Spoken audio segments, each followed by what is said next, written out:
Bo día a todas e a todos. Damos vos a benvida ao acto de clausura de Depocrea, o programa de residencias artísticas vinculadas ao territorio que a Deputación de Pontevedra puxo en marcha da man do Náutico de San Vicente. Hoxe damos fin á andaina de 6 artistas de diferentes disciplinas que levan convivindo os últimos 15 días nun lugar tan máxico como este. Durante este tempo tiveron a oportunidade de desfrutar dunha experiencia única de creatividade dende o próximo, o sostible e o accesible en continuo contacto coa natureza e a poboación local.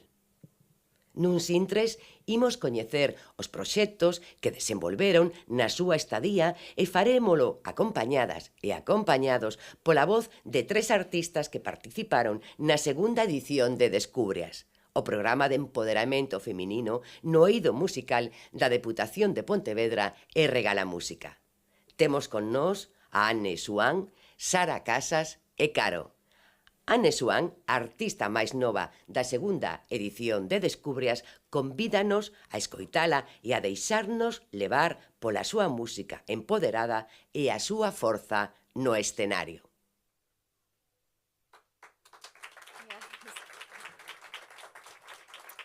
Bueno, hola a todos y a todas, bienvenidos a este evento. Yo soy Anne Suán y os voy a cantar junto con Alex Lorenzo mi canción debut, Queen Among Shadows, que está hecha para que todos y todas nos sentamos empoderados. Entonces espero que os guste.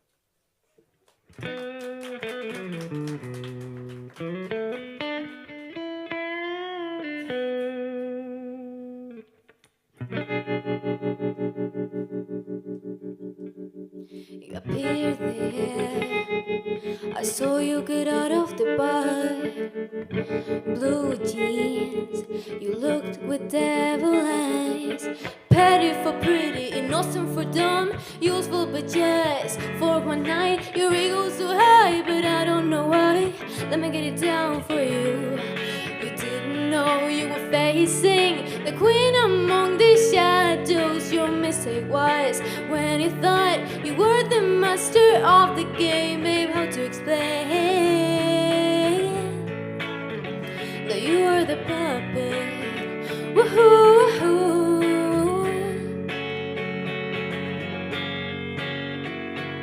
You wanna be timid, but you're the angel's puppet. Let me make this clearer. This never was our forever. No matter if you beg or if you know please, I'll never be a man's girl. Live to learn what you must be dead. Keep making mistakes again and again. What's all for your fame? I'm a big fan, 'cause I don't care if you could hurt. You didn't know you were facing the queen among the shadows. Your mistake was when you thought you were the master of the game. Babe, how to explain that you were the puppet? Woohoo!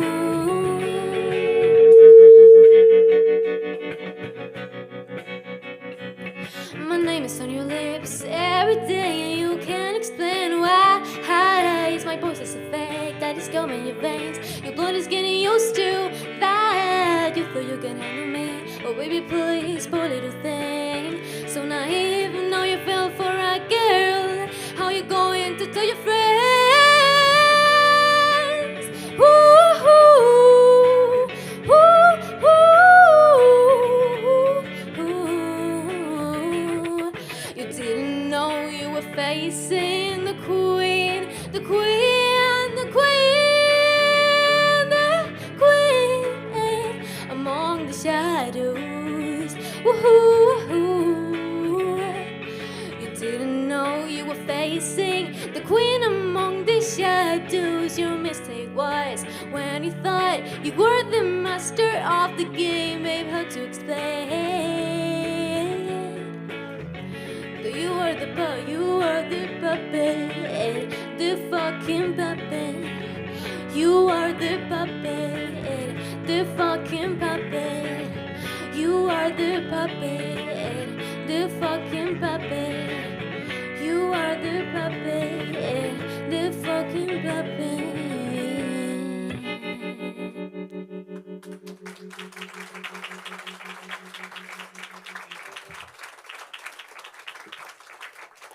Muchas gracias. Ahora vamos a cantar Love on the Brain de Rihanna, que bueno, creo que es una canción que transmite mucho. Espero que os guste.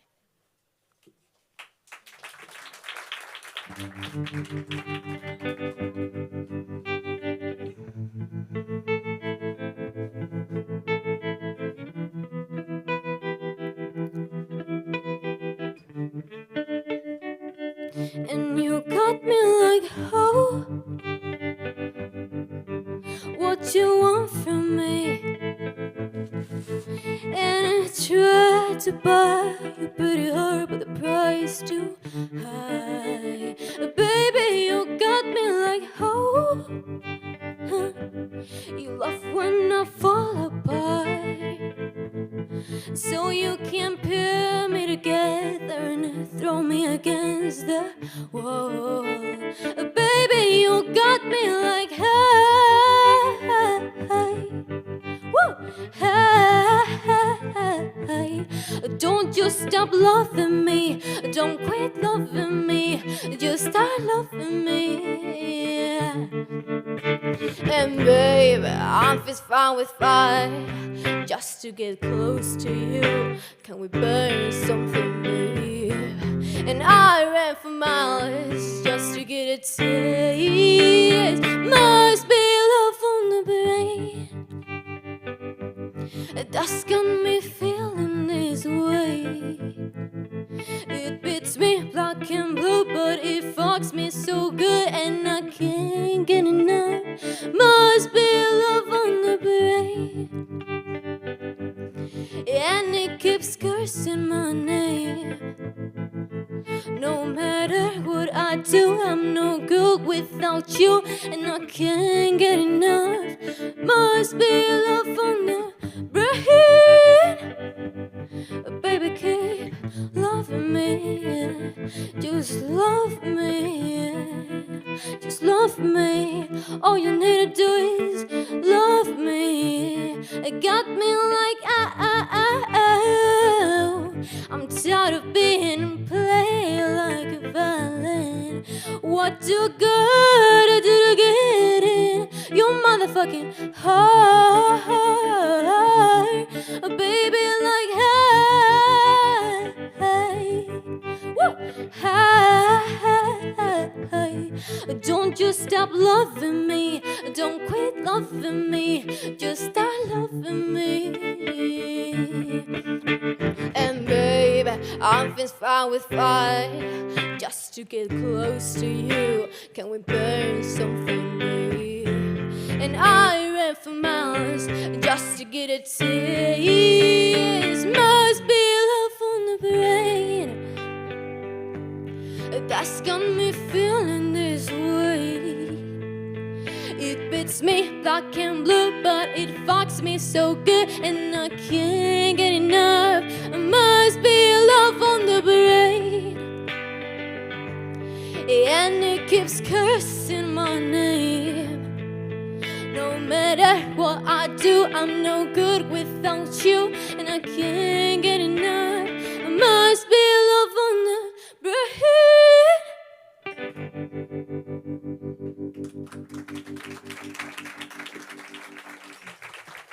Muchas gracias.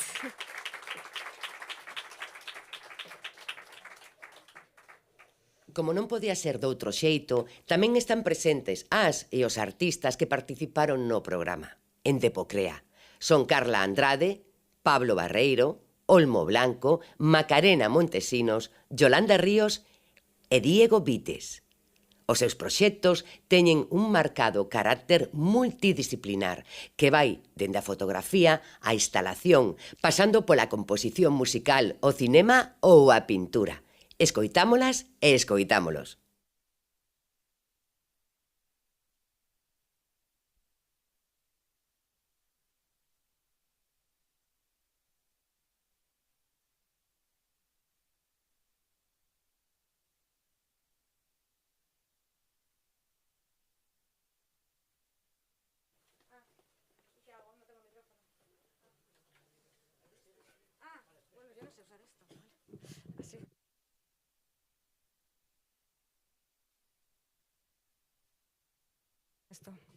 Vale. Bueno, sí. Gracias. Bueno, nada, muy brevemente porque tenemos muy poco tiempo, pero quería agradecer a la Diputación, a Pablo Cabaleiro y a Miguel del Náutico que nos hayan dado la oportunidad de pasar 2 semanas trabajando en este lugar paradisiaco, y ha sido un lujo poder compartir este tiempo con 5 artistas brillantes y personas increíbles. Y bueno, lo que voy a presentar es un trabajo en proceso, en ningún caso es un trabajo terminado. Hemos estado 2 semanas y yo he iniciado una investigación que me gustaría intentar hacerlo brevemente, pero introduciros un poco, porque para mí es importante explicar qué me lleva a hacer las cosas, ¿no? Y cómo llego a ciertos lugares, ¿no? Bueno, los que conozcáis mi trabajo sabréis, y si no os lo cuento, que mi trabajo tiene que ver con cuestionarme la manera en que entendemos la realidad, ¿no? De alguna manera busco a través de lo plástico desprogramar, ¿no? la realidad, los discursos dominantes o hegemónicos, y como consecuencia pues me interesa mucho lo que tiene que ver con aquello que no se alcanza a través de los sentidos o lo empírico o lo que se escapa a la razón. Y esto me ha llevado de una manera muy natural a interesarme por el paisaje natural, por la naturaleza salvaje. Digo paisaje porque el paisaje es la expresión de un lugar, ¿no? Es mi mirada, es mi selección ante un trozo determinado, ¿no? Y me interesa ese paisaje natural porque tiene estas características, ¿no?, que comentaba de lo insondable, de la imposibilidad de representar, de comprender, de dominar, de poseer, ¿no? O de anticiparnos, digamos. Y bueno, el paisaje este exótico, ¿no?, idealizado, digamos, o natural, a lo largo de la historia ha estado muy vinculado a la experiencia de lo sublime, ¿no? Que ha sido un concepto trazado a lo largo de la historia, desde Longinus hasta Lyotard, pasando por Schopenhauer, Bataille, etc.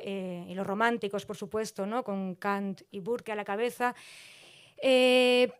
Pero este concepto de lo sublime, a pesar de tener como muchas variantes y demás, tiene algo en común, y es que siempre ha sido enunciado por hombres blancos, occidentales y de clase burguesa, por lo que este éxtasis, ¿no?, de contemplar un paisaje bello, ¿no?, que aquí tenemos muchos, quedaba legitimado a este contexto masculino y occidental. Ay, que me olvido de pasar las cosas. Bueno, ya en los 50, Barnett Newman ya tenía esto bastante claro, ¿no? Ha habido un montón de... mi trabajo aquí pretende un poco pues, buscar esas alternativas, ¿no?, a la forma de lo sublime, ¿no? Tratar de reformular, ¿no?, esa experiencia. Y bueno, es algo que ya se ha hecho a lo largo de la historia, no sé si se ve muy bien, aquí hay algunas artistas que ya han trabajado esta búsqueda de otras maneras, ¿no?, de tratar estos lugares trascendentes que se escapasen de alguna manera a esa idea de observar la naturaleza salvaje como un acto heroico, ¿no?, que es algo muy de lo sublime. Tiene este carácter de ennoblecimiento, ¿no?, de revelación incluso, ¿no?, como si un artista pudiese ser un genio omnipotente y revelársele alguna idea más allá que al resto de los mortales, ¿no? Estas ideas nunca me han interesado. También está muy, muy presente la idea del terror, ¿no? Burke hablaba mucho, cuando nos contemplamos algo sublime hay este terror a salvo, ¿no?, o controlado, ¿no? Y también es un acto intelectual. Entonces, en esta búsqueda, ¿no?, de reformular lo sublime, yo hago fotografía, hago cine también. Aquí he hecho fotografía, os voy a enseñar algunas pinceladas de algunas cosas, ¿no?, que he hecho. Obviamente tengo que seguir fotografiando y revelando y demás. Pero me interesa precisamente sustituir esa idea de glorificación, ¿no?, ante el paisaje, a través del paisaje, sustituirlo por el respeto, el amor, el prestar atención a esas cosas que pasan desapercibidas, ¿no?, que normalmente se consideran incluso errores o insignificantes, ¿no? Entonces, bueno, he estado fotografiando el paisaje de aquí, un poco intentando buscar esa humildad. También es esto, dejar que las cosas sean como son, sin intentar transformarlas a nuestro antojo. Me interesa mucho, uno de los mecanismos que utilizo para esto es hacer uso de la película analógica que yo he revelado aquí, utilizando pues, el agua del mar, la arena incluso, bueno, elementos que me he encontrado por aquí. Y me interesa dejar esos errores que tiene, que tiene el analógico, ¿no? Porque precisamente contiene esas ideas que me interesan, de no poder controlarlo, no poder dominar, no poder anticiparme un poco, ¿no? a los resultados. Y además también esos errores, ¿no? Bueno, estoy poniendo así imágenes, pero bueno, por ejemplo, este es un ejemplo. Esos errores, además, aparte de que están llenos de significado, ¿no? y de valor, digamos que nos recuerdan también esa necesidad de dejar que las cosas sean como son, ¿no? y son fieles a la realidad. Esto, bueno, he estado trabajando directamente con el mar y con la arena y con imágenes Polaroid, haciendo bueno, experimentos que luego igual mezclo. Esto es muy en bruto, está sin editar, sin nada. Y bueno, más estas imágenes, claro, todo esto tengo que luego trabajarlo pues, con materiales, saber un poco cómo evoluciona, ¿no? Esto, digamos que estaría abriendo un poco mi estudio y enseñándoos cómo van las cosas. Pero bueno, me interesan mucho estos tapados, ¿no? esta cuestión, ¿no? de dejar que la propia película, ¿no? haga lo que... Bueno, me deje dejarme sorprender, ¿no? por la propia película. No sé cómo vamos de tiempo. Bueno, algo que me he encontrado en la isla, perdón, digo la isla porque aquí nuestros compañeros llamábamos la isla. Algo que me he encontrado en Ogrove es ese carácter de insularidad que tiene, ¿no? Porque por lo visto era una isla, ¿no? y hace 500 años, creo, pero no lo conseguimos descubrir del todo, se formó ese istmo que ahora es la Lanzada. Y es algo bueno, que de alguna manera está muy presente, ¿no? en el paisaje, en sus habitantes, ¿no? en el acento de la gente de aquí. Y me pareció muy interesante estas rocas, ¿no? imposibles que forman, que se suspenden de manera casi mágica, ¿no?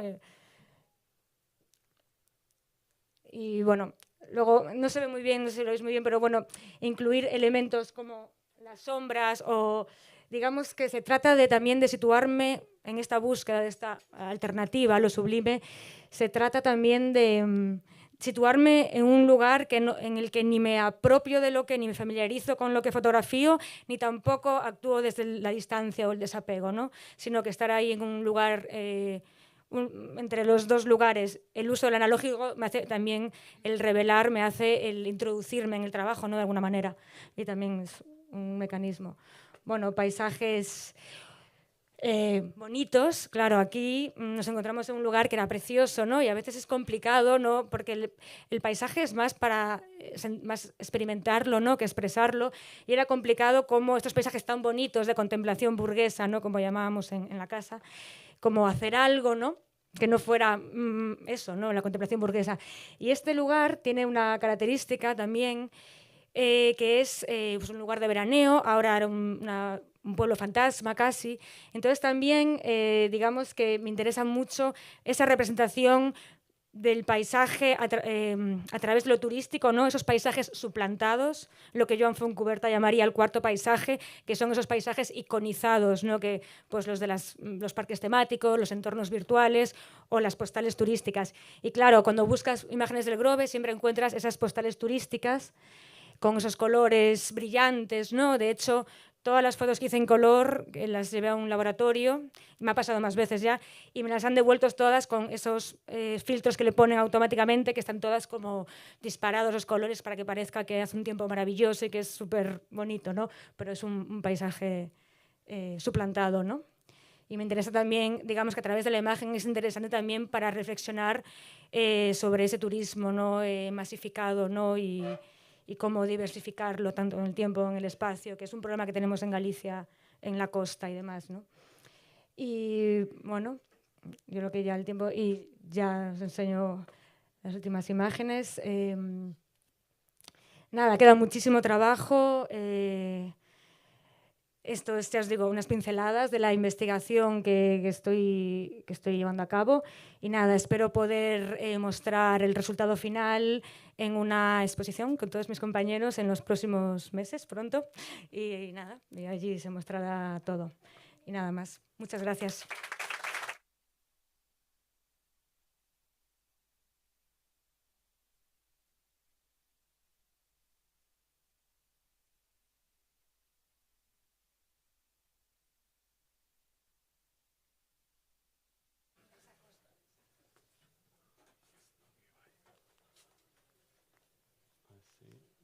Así, ¿no? Sí.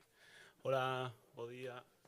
Son Pablo Barreiro e quería primeiro agradecer á Diputación por darnos esta oportunidade de convivir aquí neste contexto e sobre todo coas compañeiras de residencia, que foi moi enriquecedor e volver a coincidir sobre todo nun momento, nun contexto de investigación.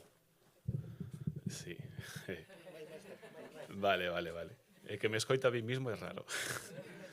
Entonces, eu presentei para esta residencia un proxecto que se chama Ida dun Lago e está, bueno, quixen un pouco introducir un pouco a localización porque me parece interesante comentarvos, porque nos estábamos aquí en San Vicente, non? E a localización que eu escollín para investigar sitúase por aquí, por a zona de Rouxica a Fianteira, porque nesta zona que é o complexo intermareal Lume o Grove localízase unha serie de lagunas que foron parte dunha actividade extractiva dunha empresa cerámica, Cerámicas Campo, que é moi conocida por aquí, non? Entonces, Cerámica Campo sitúase xusto nesta zona. Aquí vamos a ver as lagoas, aquí está o complexo da cerámica, porque esta zona de auga salobre, que é a confluencia da auga salgada con auga doce, configura unha serie de arxilas que se foron depositando históricamente e dan unhas arxilas de alta calidade. Por eso, Refractarios Campos sitúas aquí e produce elementos refractarios cerámicos a través de procesos de extracción, ¿no? Entonces, esos procesos de extracción históricos foron xerando estas lagoas, ¿no? Estas lagoas de por aquí. Ahora están extraendo en outro lugar, pero estas lagoas que son as históricas, a natureza apropiouse dese contexto e agora mesmo forman parte deste ecosistema tan rico tanto en fauna como en flora.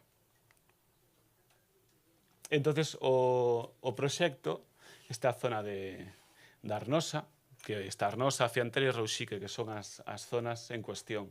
Entonces, o proxecto chamase A Ida dun Lago, porque como este proceso extractivo eu o asocio e o investigo a través de procesos escultóricos, non? Como o modelado, a extracción, e como este proceso extractivo genera este contexto. Entón, A Ida dun Lago é analizar estos lagos, non? Como esculturas na paisaxe. Este é a fábrica. E esta fábrica, o proceso de extracción generan estos refractarios e estos son elementos residuales. Entonces, estos elementos residuales que forman parte, que saliron desas lagoas, ahora mismo son como elementos casi arqueolóxicos, ¿no? Bueno, aquí estamos, fun coas compañeiras a facer un pouco un análisis da fábrica. Esos son todos os componentes que fabrican, que son pezas descontextualizadas, eminentemente escultóricas, ¿no? E esta é a lagoa en cuestión. Entonces, unha das partes do proxecto foi facer un vídeo, unha peza audiovisual, gravando esta línea do lago, non? E generando un vídeo en loop coa idea de que ese lago con esta investigación genera capas infinitas de significado, non? Significados da natureza, da apropiación do territorio, significados escultóricos, non? E aquí temos máis imaxes. Entonces, unha parte son imaxes un pouco malas, pero unha parte do proxecto foi facer esta superficie destas lagoas, non? Que están a escala, fixen esta serie de dibuixos que un pouco se acercan á idea de fotocopia, de residuo, de rayado, non? E aquí son os elementos cerámicos que un pouco a característica do meu proceso escultórico é generar, traballar co idea de copia e reproductibilidade, e aquí son unha especie como de lousas de escallola que abrazan estos elementos cerámicos e un pouco dese xeito generar como elementos residuales arqueolóxicos, non? E son estos elementos que teñen unha calidad casi de grabado e están cunha nomenclatura coa geolocalización de cada unha das lagoas. Estos son elementos aínda procesuales. Supoño que isto derivará nunha instalación con moitos máis elementos. E, finalmente, este é un extracto dese vídeo que conseguimos realizar. Claro, coas compañeiras, falando deste tema, é un pouco na investigación, caí na conta de que estas lagoas que forman parte dese proceso extractivo de mina aberta, a industria cerámica está obligada, co paso do tempo, de volver a renchelas, non? Entonces aquí estamos neste paradoxo de que un proceso industrial escultórico, non, que intervén na paisaxe xera unhas lagoas que forman parte dunha biosfera, non? Que a propia natureza é capaz de revertir o seu significado de mina aberta, non? Pero que as leis, as institucións obrigan agora a volver a encher, non? Entonces, todas estas pezas que eu fixen neste proceso, ao final, son como elementos de memoria, non? De lagoas e de sinais que o homo fixo na terra e que van a ser destruídos, van a ser tapados, non? Entonces, estos debuxos, ao final, teñen un concepto e un signo de memoria e de paso do tempo, non? Estas formas, estas siluetas, dentro de 5 ou 6 anos, pois xa non van a existir, non? E eu creo que esta conclusión pois fai que o proxecto teña aínda máis importancia para min, non? Porque son elementos que se perderán ao longo do tempo. E nada, espero que estas pezas foren parte dunha instalación nunha exposición coas compañeiras que se verá en xaneiro. E nada, gracias.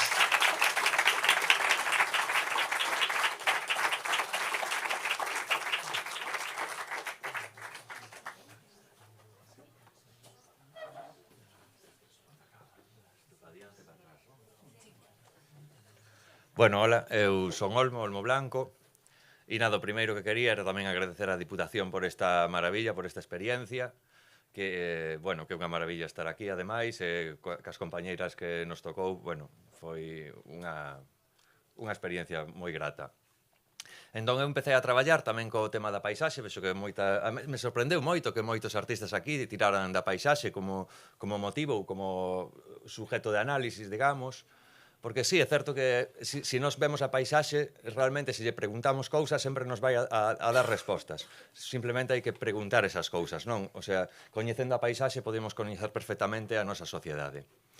Eu quería facer tres formatos diferentes, sobre todo traballo ca pintura, ca representación plástica, e quería traballar en 3 formatos diferentes. O primeiro é unha tela sobre óleo, que digamos que é o formato máis... Perdón, non, ao revés. É un acrílico sobre tela, que é o formato, digamos, máis tradicional, non? O que nos une ca historia do arte occidental. Para eso, o motivo que busquei foi un dos edificios que se construíu máis pronto aquí en San Vicente e que supuxo un cambio de paradigma nesta zona do Grove, que foi o cambio hacia a orientación, hacia unha economía baseada no turismo. Este está inspirado nun edificio que hai aí arriba, que, como vos digo, foi dos primeiros, e o fixen, pois, en tela. Este non trouxen o original aquí, porque me parecía que non había igual o muro adecuado para mostralo, e trouxen a foto. Aproximadamente ten este tamaño, debe venir 1 metro por 70 e pico centímetros. Fixen así nesta estética moi digital, que é a estética que traballo eu normalmente. Mais que nada, porque eu, antes de coñecer o Renacimiento, antes xogaba as maquinitas de videoxogos, entón, pois, me era máis próximo ese tipo de estética, non? Este é o cuadro. A maneira de facelo, trouxen un pouco do proceso, faise moito con cintas, reservando, con cintas de pintor que se utilizan, entón, pois, bueno, vas reservando, é un proceso de moita planificación, eu realmente os fago co ordenador, con programas digitais, e despois os levo a pintura, xa totalmente planificados. Logo, outra paisaxe que quixen facer unha paisaxe, bueno, que tivera non solamente que ver co que os de fora esperan desto, sino como os de dentro vivimos o lugar, non?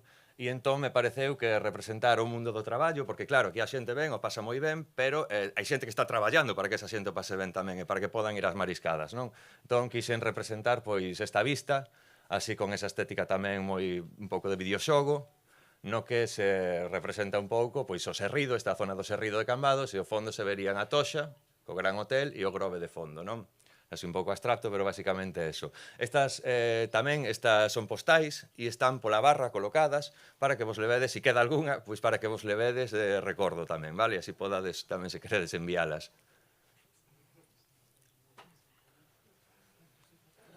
E isto é un GIF que fixen. É o terceiro formato que traballei, que quería facelo en animación. Son formatos moi bons para...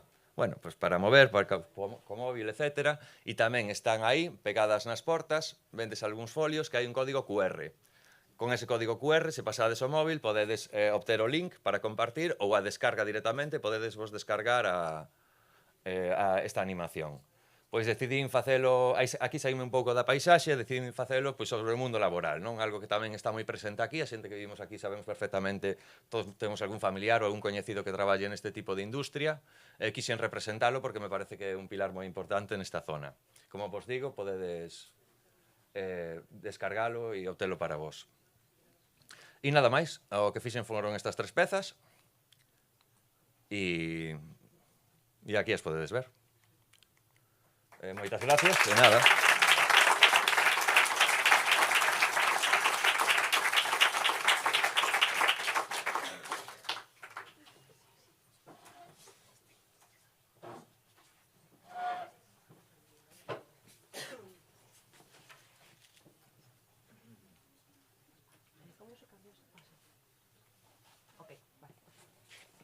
Ola, que tal? Bos días. Eu son Macarena Montesinos. Ao igual que as miñas compañeiras, tamén quero agradecer á Deputación de Pontevedra por a primeira residencia artística que se fai no Grove, e que espero que sexan moitas máis. Sobre todo as miñas compañeiras, tamén agradecer a convivencia, a Miguel por ofrecernos este espazo increíble, a verdade, non? Para poder traballar aquí nestas 2 semanas. Eu fixen para esta residencia un proxecto que se chama SOA San Vicente, SOA de soar e SOA porque tamén estou soa facendo accións sonoras. Penso que é moi importante tamén explicar quen son para coñecer un pouco o meu traballo, non? Eu veño do clásico, do mundo, eu son violonchelista clásica, estudiei no conservatorio, despois ampliei os meus estudios en jazz, improvisación sonora, estudiei Belas Artes e actualmente fago doutoramento na Facultade de Belas Artes de Pontevedra, pertencente á Universidade de Vigo. Sobre todo, bueno, a miña tese, as miñas liñas de investigación sempre son as correspondencias entre arte visual e arte sonora. Digamos que son como unha artista fronteriza que sempre traballo a cabalo, non? Entre varias disciplinas. SOA San Vicente é un proxecto, como podedes ler, de recente creación, que une a arte sonora, como dicía antes, non? Coa arte de acción, porque eu tamén son performer, combino a registración desas paisaxes sonoras, no? Que nos ofrece este lugar tan precioso, que tan é típico tamén do territorio, no? Igual que a paisaxe sonora tamén o é. Eu misturo coa interpretación do meu violonchelo facendo accións sonoras neses espacios. Entón, para iso, he contado a colaboración de Marco Maril, que está ali, podedes velo, saudar, que é un artista sonoro, bueno, coñecímonos no mundo do cinema, tamén colaboro en proxectos seus musicais e agora pois colaborou comigo nesta estancia de investigación e de creación. Entón, o inédito destas propostas é que digamos, bueno, pasaron por varias fases, non? Os primeiros días eu estive buscando localizacións, facendo grabacións de vídeos experimentais e despois con axuda de micrófonos tipo hidrófonos, geófonos, micros de contacto, estéreos e demais, recoller sons que de maneira natural cos nosos sentidos non podemos chegar a escoitalos, non? Entón, bueno, despois desas buscar esas localizacións, que foron a primeira toma de contacto co territorio, sabiu Marco Maril, empezamos a facer accións. Moi importante no meu traballo, sobre todo para que entendades isto de a música ou como fago eu as accións expandidas, non? Son estes 3 referentes que trouxen, non? Que hai moitos máis, por suposto, cos que traballo normalmente. Paulín Oliveros é un artista que seguramente coñecedes, estivo ano pasado facendo unha exposición no CEGAC, xa morreu. É unha artista nacida nos anos finais dos 30 en América, pioneira na música electrónica, na improvisación sonora, na experimentación, bueno, un referente total, non? E tamén inventou o concepto de deep listening, que é un pouco o concepto de escoita, de abandonarse o lugar, non? Como facía antes Carla, non? Que hablábamos do sublime, da paisaxe, pero dende o son, non? Despois Murray Schafer, que tamén traballou moitísimo coa paisaxe sonora, e despois falo de música contemporánea e técnicas extendidas, digamos que eu toco violonchelo de forma non ortodoxa, non? Pero aparte de tocar técnicas extendidas inventadas nos anos 60, 70, non? Por compositores xa recoñecidos contemporáneos, eu vou un pouquiño máis alá. Por eso das técnicas extendidas, porque realmente toco o territorio co meu violonchelo. Fixen 5 accións.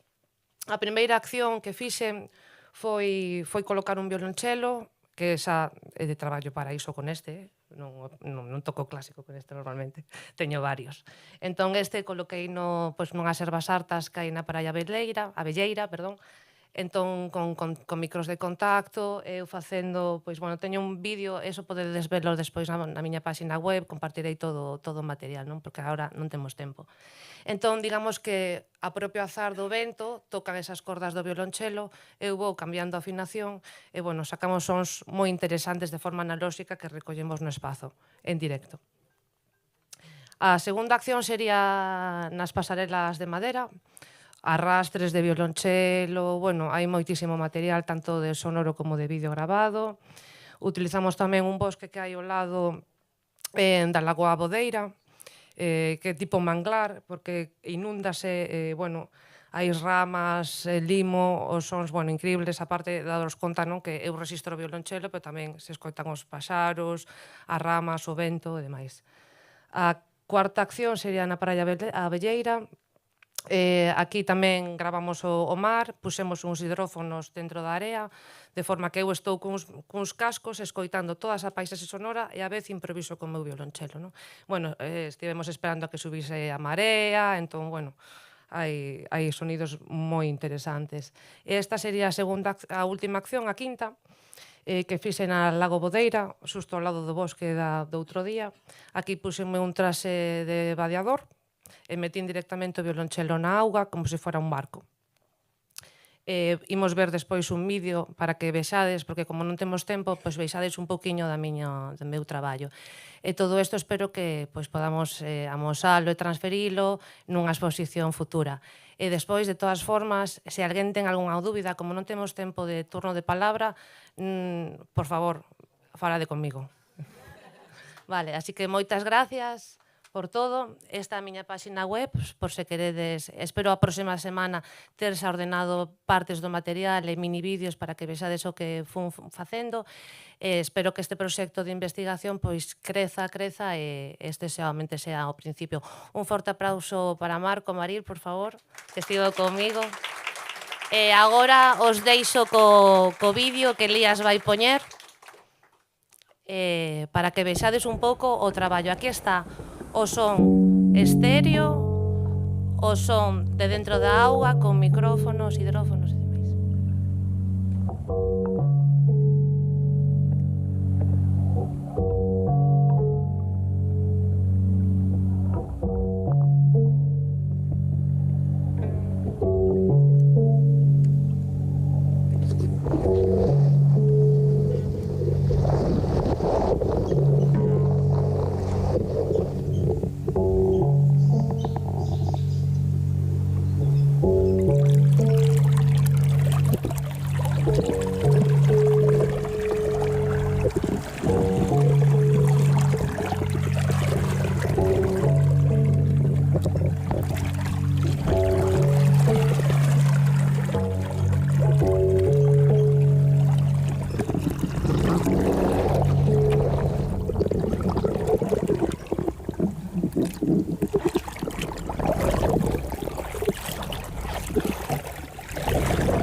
Moitas gracias.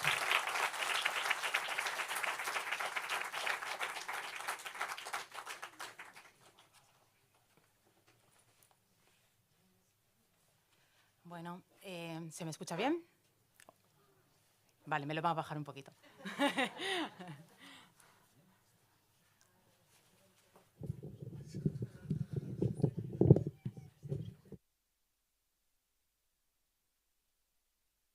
Ha sido además, veo.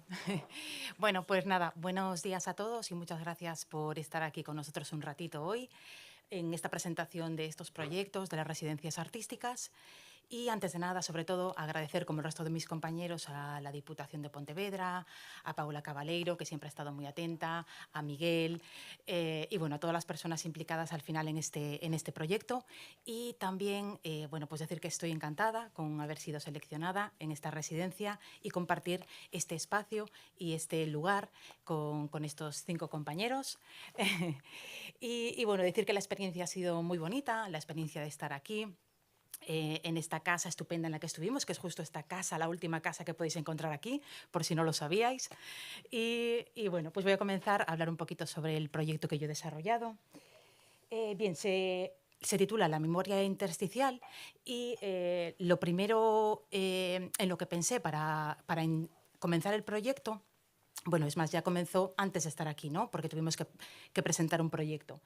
Era sobre este yacimiento, concretamente, el yacimiento arqueológico de Adro Vello. Es un yacimiento que podéis ver en el norte del Grove, está ahí ubicado, y lo primero que me llamó la atención era bueno, pues todos estos elementos que veíamos aquí, ¿no? Todos estos restos arqueológicos. Así que, bueno, a medida que pasaron estas 2 semanas, fui investigando más. Y bueno, ya de entrada ya me encantó el sitio porque no hay nada más que ver cómo está el yacimiento arqueológico y le pasa una carretera por encima, ¿no?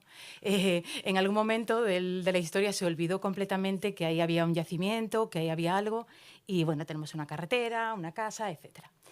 Bien, aquí en esta imagen se ven perfectamente todos los elementos que formaron este yacimiento y que se alargó desde el siglo entre I y III al XVIII y en el que se ubicaron diferentes edificaciones. Bueno, la primera fue una fábrica de salazón de pescado entre siglo I y III, que está marcado en color verde. La siguiente fue una villa romana, siglo III, V aproximadamente, que podéis ver marcado en rojo. La siguiente fue una necrópolis y la necrópolis, bueno, abarcó la mayor parte de los siglos, desde el siglo aproximadamente V-VIII hasta el XVIII. Y lo veis en las, bueno, pues todo lo que está marcado en color violeta, bueno, pues esos son bien esqueletos, bien sarcófagos y se han encontrado en diferentes capas. En realidad está todo eso por diferentes capas y supongo que a medida que vayan excavando van a encontrar más cosas. Y lo que tiene de significativo y de curioso para mí es la utilización insistente de una misma localización y de el mismo, incluso a veces de las mismas piedras, porque se reutilizaba, se construía justo encima. Vamos, finalmente lo que constituye es una especie de palimpsesto. Estos textos en los que, como no había suficiente papel, pues se borraba, se escribía, pero se dejaba ver un poquito lo anterior. Y es esta idea, ¿no? De, al final, lo que yo veía aquí. Bueno, también deciros que la iglesia. También hubo una iglesia visigótica, que se me olvidaba.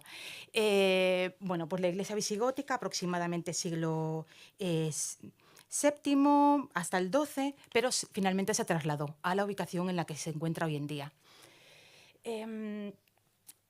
Y vale, bien, voy a pasarme a la siguiente. Esto es una fotografía que, bueno, pues que encontré de las excavaciones que se llevaron a cabo. Creo que esta es de aproximadamente los años 80. Y aquí podéis ver pues toda esta mezcla, ¿no? de restos de murallas, de pavimento, de esqueletos. Bueno, me pareció impresionante la fotografía. Aquí podéis ver también los esqueletos, los muros, los huecos de donde se dejaba el pescado porque había una fábrica de salazón, etc. Interesante también que se ha encontrado esta moneda de traslatio que está en Santiago y un altar dedicado al dios Deberius, que parece que es un dios relacionado que se relaciona con Neptuno, con todo lo que tiene que ver con las mareas, con el agua, etc. Y también justo encima, en el altar, se supone que hay 3 vanos que están relacionados con las puertas de Hades o las puertas al inframundo griego. Así que todo esto iba formando como en mi cabeza una idea de cuántas culturas, cuántas construcciones diferentes y cómo poder construir algo a través de esto. Vale, esto es lo que finalmente he construido, no he traído muchas fotografías de proceso. Y bueno, lo que he escogido es diferentes elementos del propio yacimiento y los he realizado con arcilla. Lo podéis ver fuera, porque aquí en estas imágenes no me gustaba demasiado, así que preferí traerlo, está fuera, justo en la playa, y es un boceto en realidad de lo que me gustaría hacer, porque tiene que crecer mucho más, va a crecer más, se van a apilar más piezas, puede crecer tanto por arriba como por abajo. E incorporo pues algunos elementos, como os decía, como las puertas de Hades, que son 3 vanos, las escaleras que suben y que bajan del inframundo al mundo más terrenal. Y también me gustaría cocerlas, porque ahora mismo no están cocidas estas piezas, y cocerlas en un horno en la tierra, que para eso ya Pablo Barreiro, mi compañero, pues ya me ha dado alguna indicación, pero no he logrado todavía poder cocerlas bien. Y bueno, pues utilizar un horno en la tierra en la que las piezas van a estar ahí, se echará diversos elementos, se cocerán y cogerá un color negro las piezas. Esa es la idea final, de que la pieza se construya de esta manera, metiéndolas en la tierra, volviéndolas a sacar y pues colocarlas finalmente en una pieza más terminada, que esperamos que pueda verse en la próxima exposición, si esto sucede, claro. Bueno, pues nada más, muchas gracias y espero que veáis la pieza aquí en la playa, bajando las escaleritas. Gracias.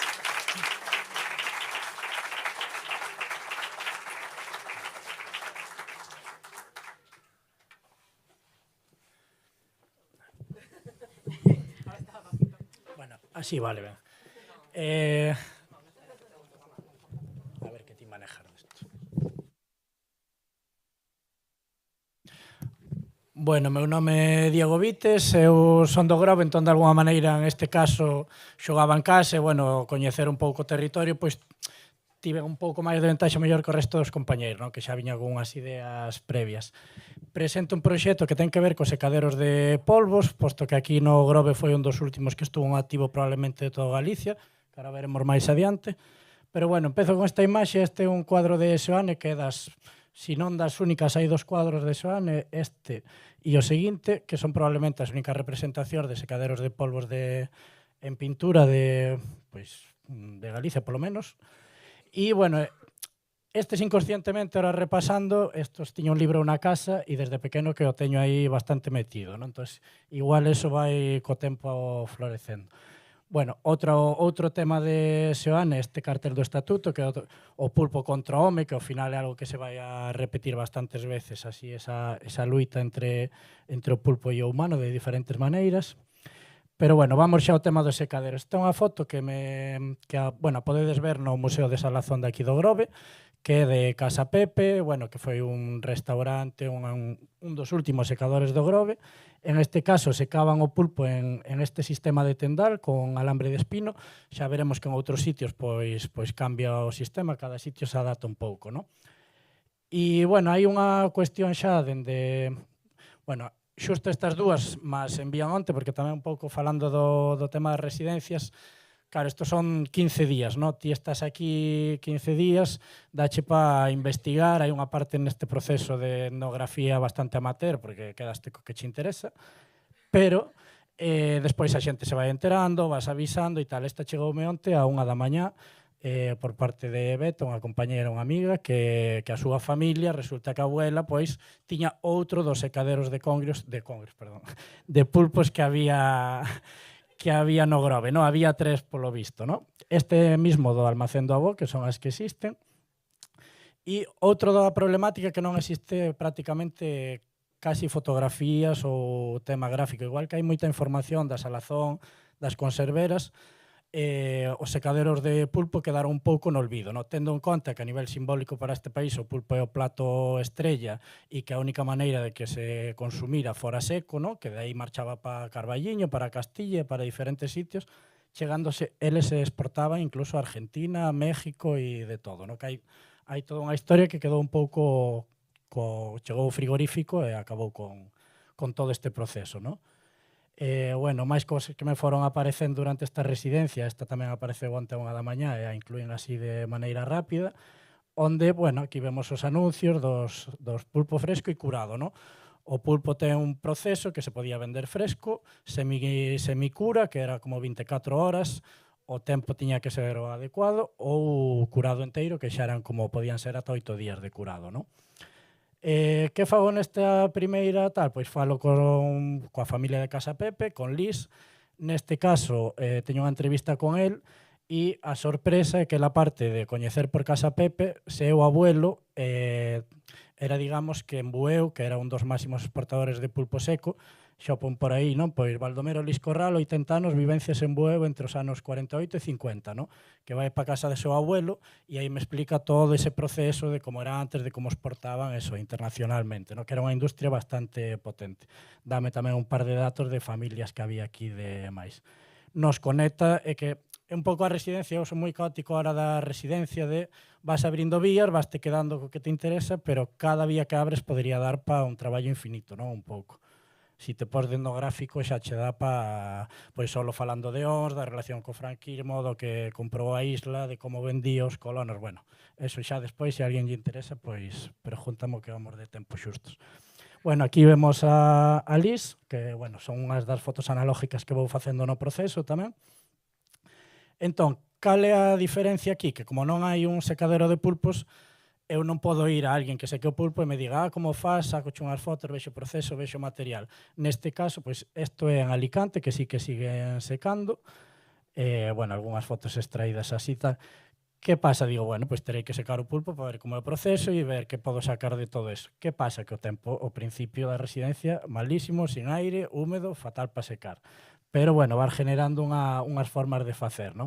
Vas inventando, vas colgando en tendal, despois ves que o alambre funciona mellor, despois ves que se pegan nos paus, pero, bueno, eso vai generando unha imagen bastante potente que te dá para traballar plásticamente, que é o que me interesa a mí ao final, non? O sea, non quero dedicarme ao secado do pulpo, sino ou a artes plásticas, non? Entón, bueno, diferentes partes do proceso. Isto xa ao final é, pois, coller unha cabeza e facela estilo congrio de Muxía, que isto é outro traballo. Eu veme isto do secado tamén dun traballo previo que teño feito cos secaderos de congrios de Muxía. Aí na barra quedan publicacións, se alguén lle interesa pode levar unha, que son uns xornales que se centra máis en toda esa parte do secado dos congrios, non? Neste caso, pois, foi o pulpo e virán máis secados polo que se ve.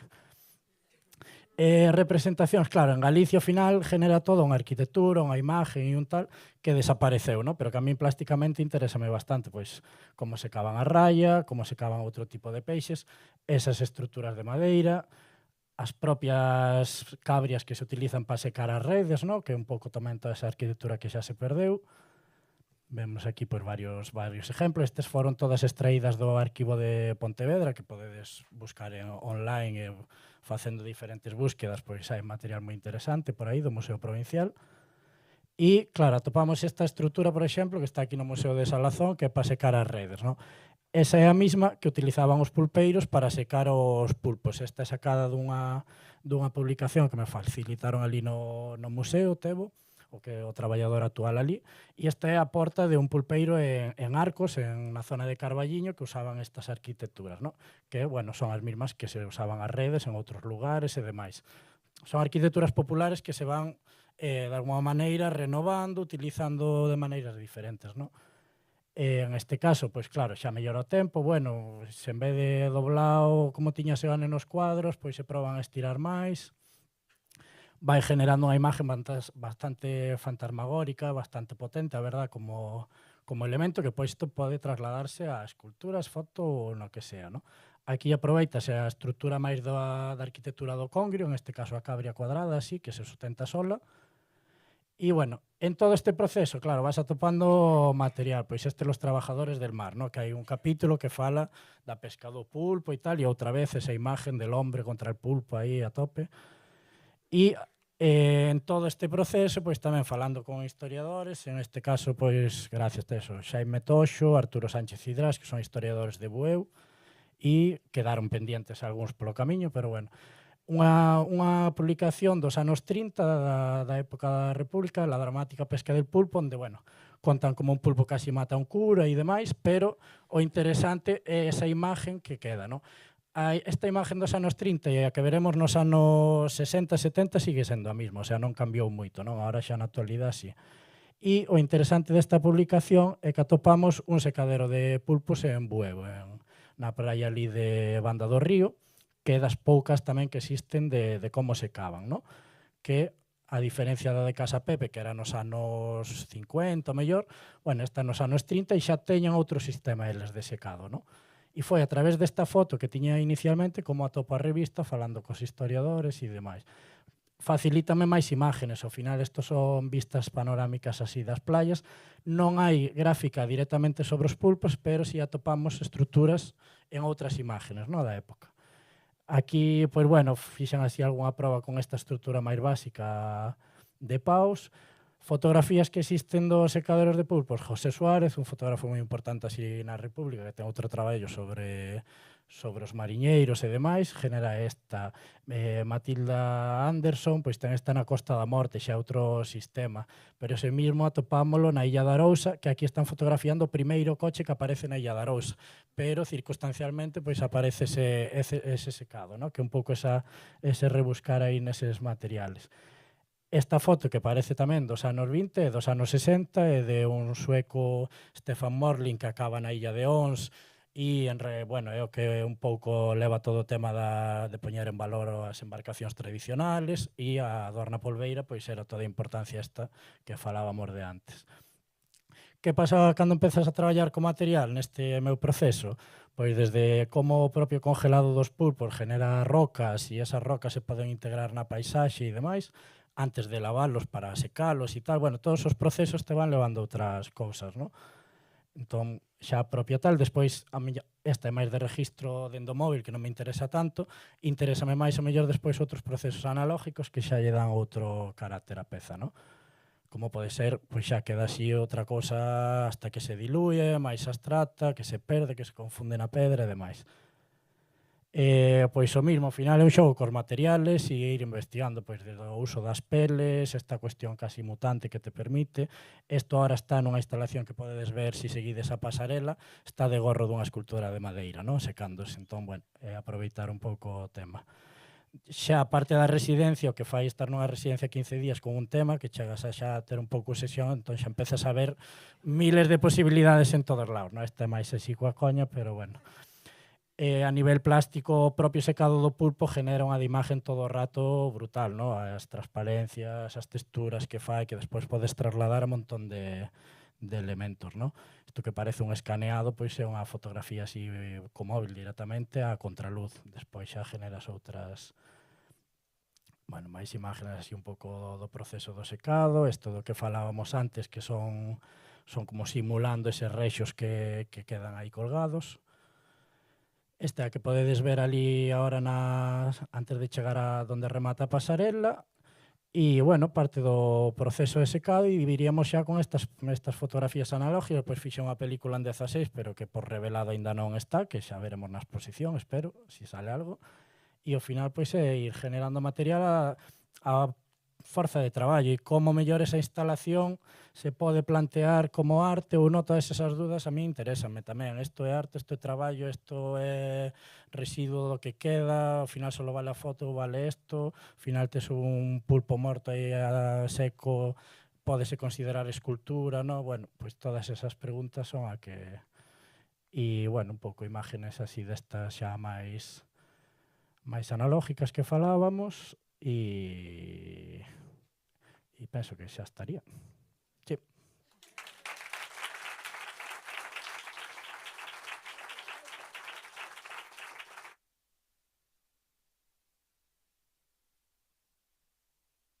Damos paso á actuación de Sara Casas, que nos fará viaxar coa súa música chea de reflexos da súa orixe galega, aires portugueses, ritmos que lembra a Andalucía e cadencias das melodías inglesas.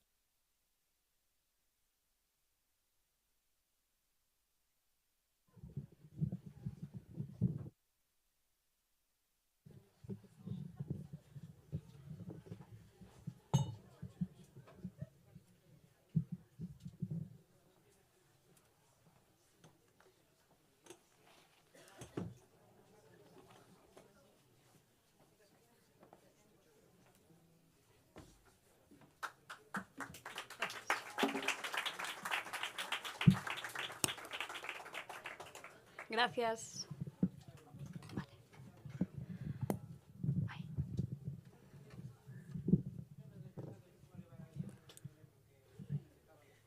Bueno, bos días ou boas tardes. É un privilegio tocar este mediodía aquí xunto ao meu amigo e compañeiro musical Víctor Rodríguez. Espero que vos guste.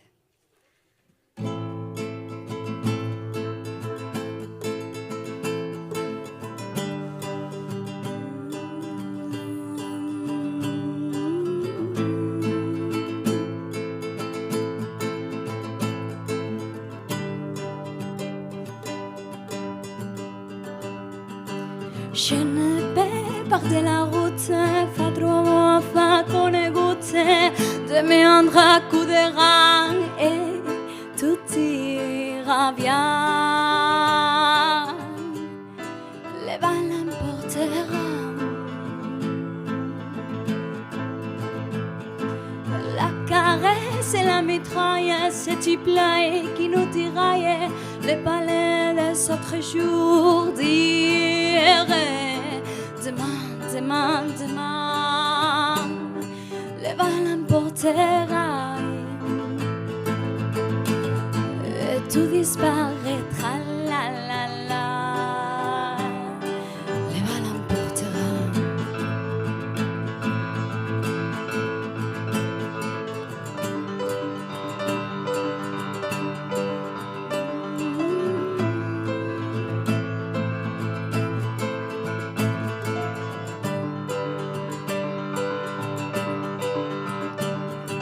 Génétique et bandoulière des chromosomes dans l'atmosphère des taxis pour les galaxies et mon tapis volant lui. Les balles l'emporteront. La caresse et la mitraille, ce type-là qui nous tiraille les palais des autres jours d'hier. Demain, demain, demain, les balles l'emporteront et tout disparaîtra, la la la. Les balles l'emporteront.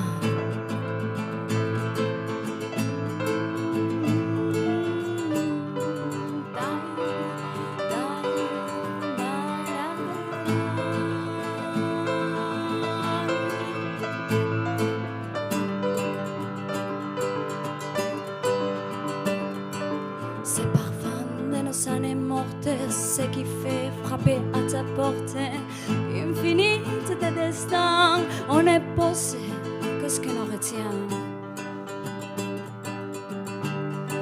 Les balles l'emporteront, la la. Génétique et bandoulière des chromosomes dans l'atmosphère des taxis pour les galaxies et mon tapis volant lui. Les balles l'emporteront et tout disparaîtra, la la la. Les balles l'emporteront.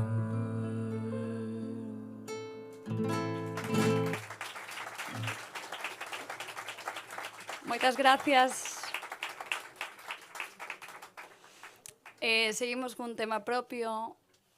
Bueno, creo que todas e todos tivemos boas e malas experiencias, pero o importante é sacar algo bo delas, non? Isto é Barlovento.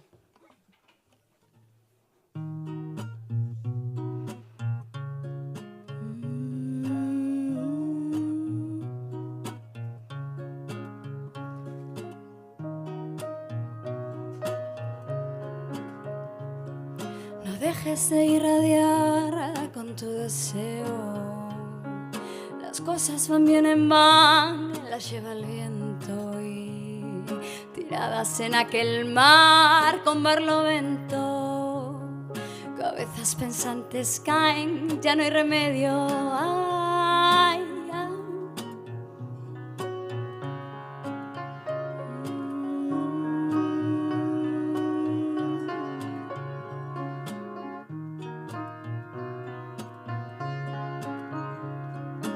Harta de los discursos de medio pelo y de machitos cobardes que alaban a sus borregos. Me pongo a pensar en la playa, el mar y tus besos. Abre la caja azul, verás qué portento.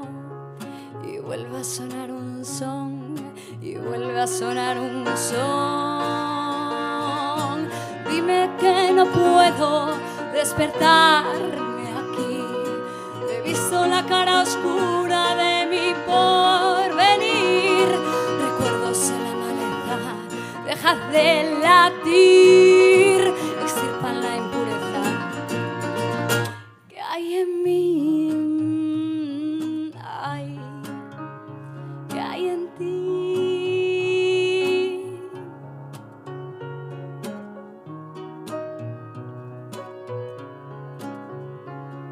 Recuerdo instantes que pensar no debo. La magia, el rechazo que hay en su recelo. Villas sin tangentes distantes, mismo paralelo. Abre la caja azul, verás qué portento. Y vuelve a sonar un son, y vuelve a sonar un son. Dime que no puedo despertarme aquí. He visto la cara oscura de mi porvenir. Recuerdos en la maleza, deja de latir, extirpan la impureza que hay en mí.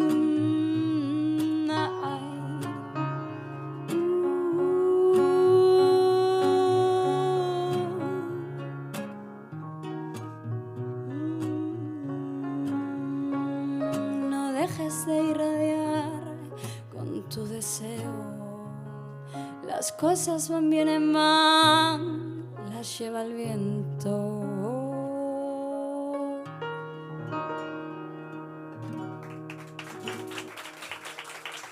Moitas gracias.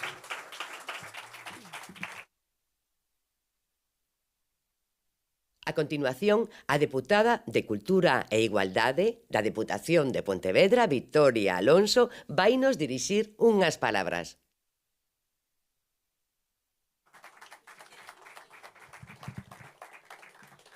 Moi bons días a todas, a todos, moitas grazas. Clausuramos esta primeira residencia, este primeiro proxecto que facemos na Deputación de Pontevedra de residencias de artistas en colaboración co Náutico de San Vicente. Escoítase ben? Sí, vale. Atrévome a dicir que creo que cumprimos cos obxectivos polo que estivemos escoitando.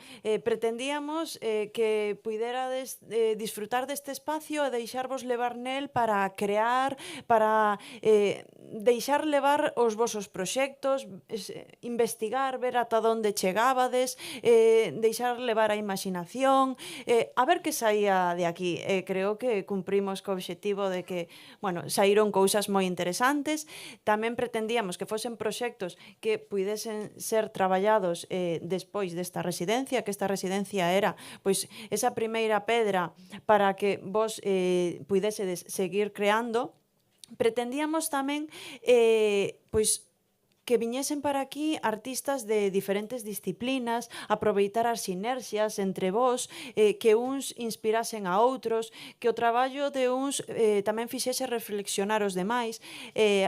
Polo que comentábades tamén o conseguimos. da Deputación, pois o que buscamos é apoiar os novos creadores, apoiar as artes plásticas. Era unha pata que en certa maneira nos faltaba. Pouco a pouco pois queremos ir tocando diferentes disciplinas para ir cubrindo todas esas partes que ten a arte e que como institución pois entendemos que temos que apoiar.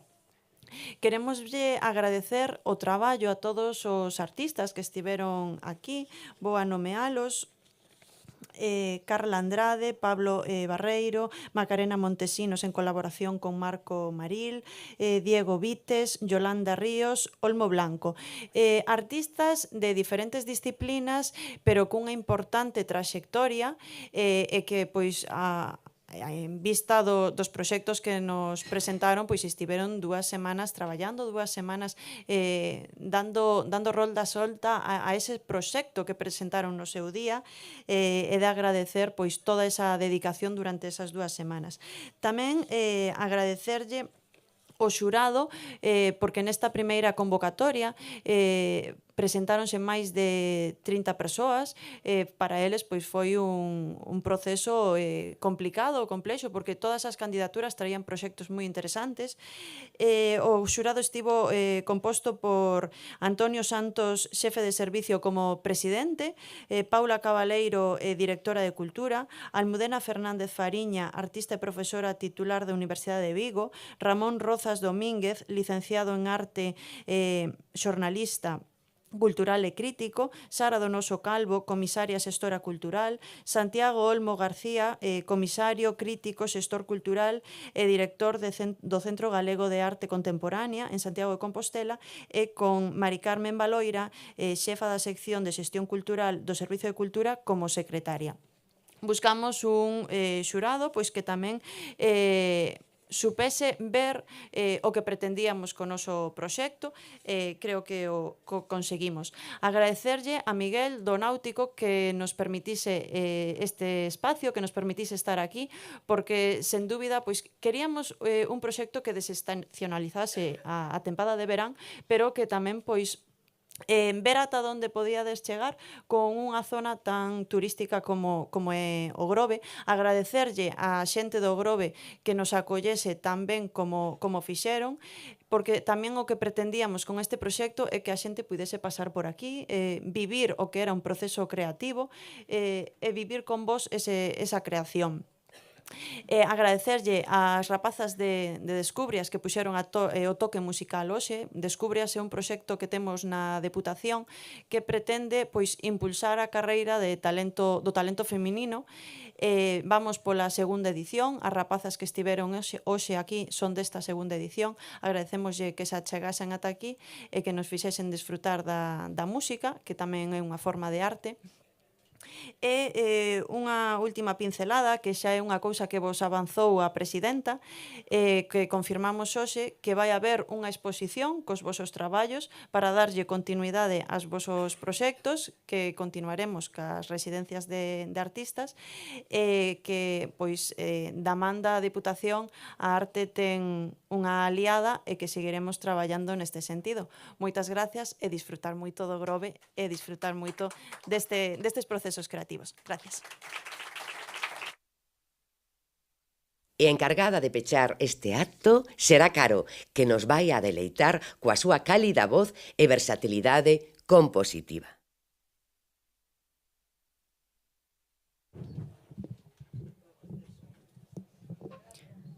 Bo día, eu son Caro e esta primeira canción é un bolero chamado Soñar contigo.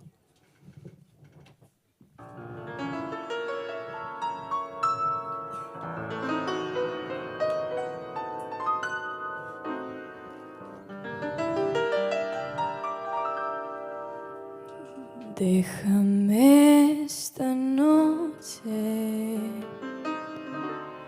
soñar contigo. Déjame imaginarme en tus labios los míos. Déjame que me crea que te vuelvo loca.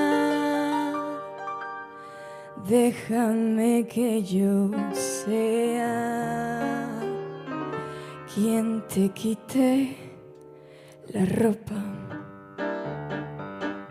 Si algún día diera con la manera de hacerte mía, siempre yo te amaría como si fuera siempre ese día.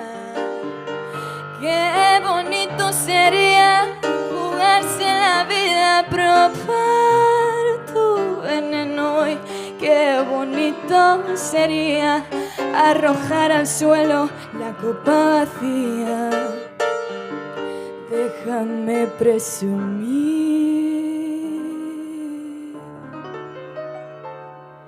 de ti un poquito y que mi piel sea el forro de tu vestido.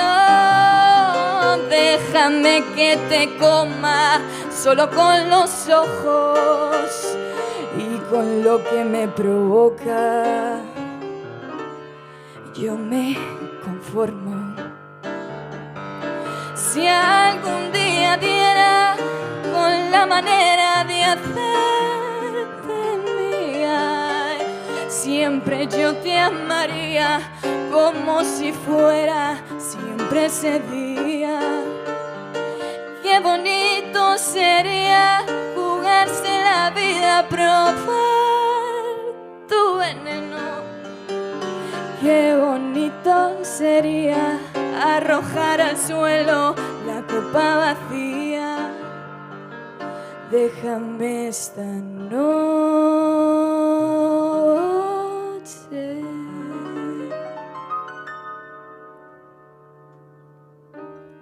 soñar,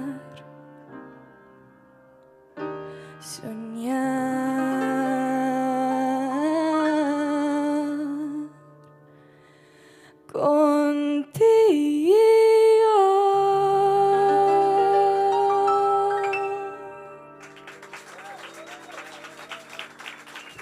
Gracias.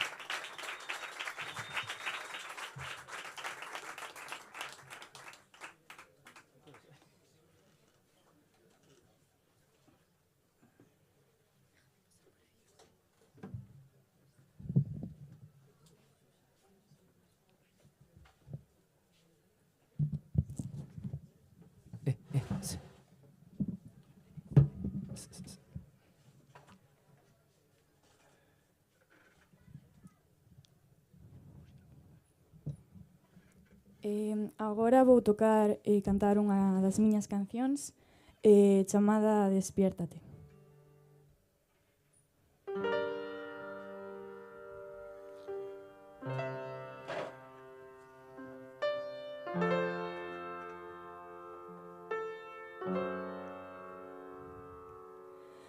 Me dicen que no estaré para soñar,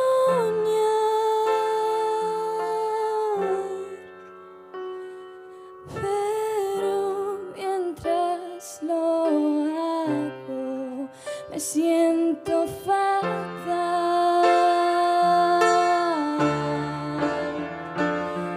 y estoy perdiendo la fe sin preguntarme por qué.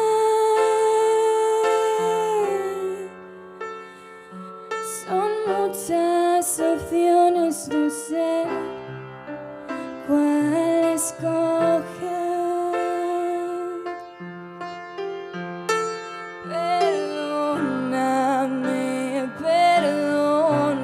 Perdóname por no creer en ese mes. Esta no es la canción que va a hablar de valor, sino de la pasión que me arranque sin temor. Y estoy perdiendo la fe sin preguntarme por qué. Son muchas opciones, no sé cuál escoger.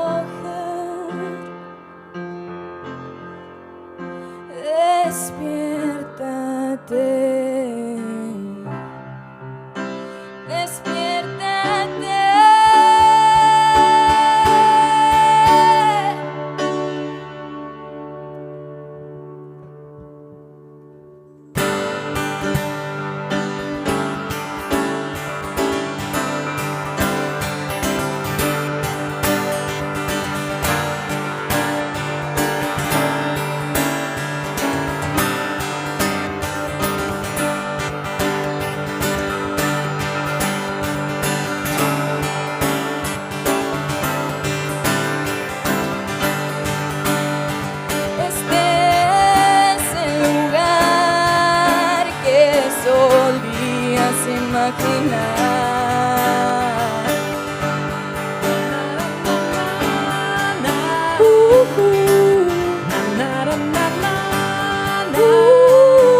Gracias.